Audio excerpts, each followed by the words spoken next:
படத்துலலாம் கேட்போம். படத்தில் இந்த இதுலலாம் கேட்கும்போது ஒரு அட போடா என்னடா வாழ்க்கை, மயிர் வாழ்க்கை, மயிர் மாதிரி.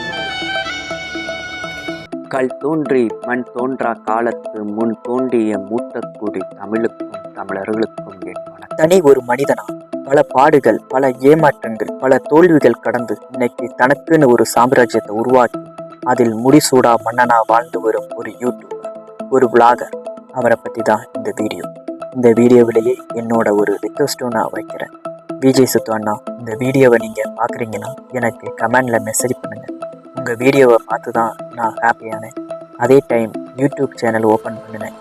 ஓகே, வாங்க வீடியோக்குள்ளே போகலாம். Welcome to reading of history.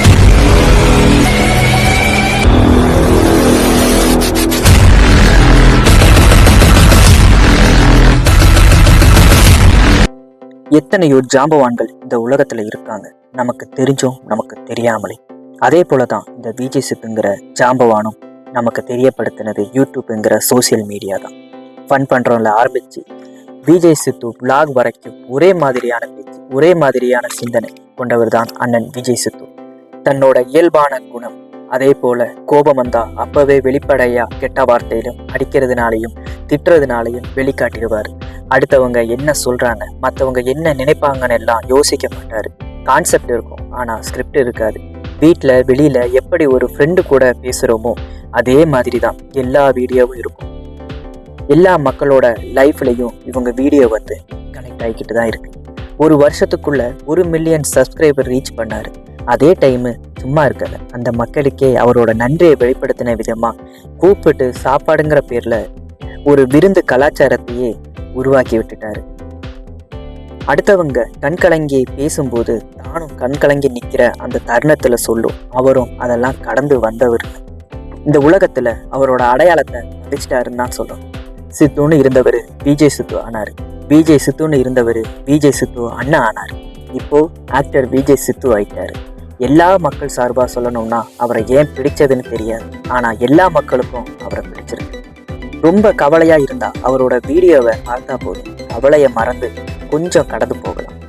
தான் சம்பாதிச்ச பணத்தை தானே வச்சுக்கிறாம தன்னை மாதிரியே கஷ்டப்படுறவங்கள தன்னோட சேர்த்துக்கிட்டு அவங்களுக்கும் வாழ்க்கை கொடுக்குறாரு. தான் செலவு பண்ணுற பணத்தோட மதிப்பை மக்களுக்கு தெரியப்படுத்துறாரு. யாருமே அந்த அளவுக்கு சொல்ல மாட்டாங்க. தன்னோட வீடு வாடகை கூட கூசாம 20,000 ரூபா நான் கொடுக்குறேன் அப்படிங்கிற மாதிரி வெளிப்படையாக அவர் பேசுவார். அவரை பார்த்தா ஒளிவு மறைவு இல்லாத மனிதனை நினைச்சு தான் தோணும். ஒரு டிவி ப்ரோக்ராமில் ஆங்கராக ஆரம்பித்த தன்னோட வாழ்க்கையை இப்போ அதே டிவியில் எல்லாரும் பார்க்குற மாதிரி ஆக்டராக நடித்து வந்திருக்காரு. எத்தனையோ பேர் இப்படி இருக்காங்க, ஆனால் இவரை ஏன் நான் இப்படி சொல்கிறேன்னா, இவரும் நம்மளை மாதிரி இருந்து இப்போ சாதிச்சிருக்காரு. நம்ம யாரும் நினச்சி பார்க்காத ஒரு விஷயத்த இவர் இப்போ ரீசெண்டாக பண்ணியிருக்காரு. தெருவில் திரிகிற ஒரு திருநாயை இவர் தத்தை எடுத்து அதை வளர்த்தது எல்லாருக்கும் ஒரு இன்ஸ்பிரேஷனாக இருக்குது. ஸோ அவங்க எல்லாருமே இப்போது தெருவில் திரிகிற நாயை வளர்க்கறதுக்கு நிறைய பேர் முன் வந்திருக்காங்க. நல்ல மனுஷன் சொல்கிறத விட நல்ல மனசு இருக்கிற மனுஷன் தான் அவரை சொல்லணும். இப்போ யாரும் செய்யாத ஒரு வீடியோ நாட்டுப்புற கலைகள் சீரியஸ் பண்ணிட்டு இருக்காரு. இந்த வீடியோ மூலமாக கண்டிப்பாக அவங்க வாழ்க்கை மேம்படுங்கிறதுல எந்த ஒரு ஐயமும் இல்லை. இதே போல் அவர் மேலும் வளர்ந்து கொண்டே இருக்கும். அவர் எந்த உயரத்துக்கு போனாலும் இப்போ இருக்கிற அதே குணத்தோட அதே நலத்தோட அவர் வாழும். என்னுடைய மனமார்ந்த வாழ்த்துக்கள். மேலும் இதே போன்று வரலாற்று மற்றும் சுவடுகளை பற்றி தெரிந்து கொள்ள ரீடிங் ஆஃப் ஹிஸ்ட்ரி சேனலை சப்ஸ்கிரைப் செய்து பெல் ஐக்கானை கிளிக் செய்து வைத்துக் கொள்ளவும். நன்றி.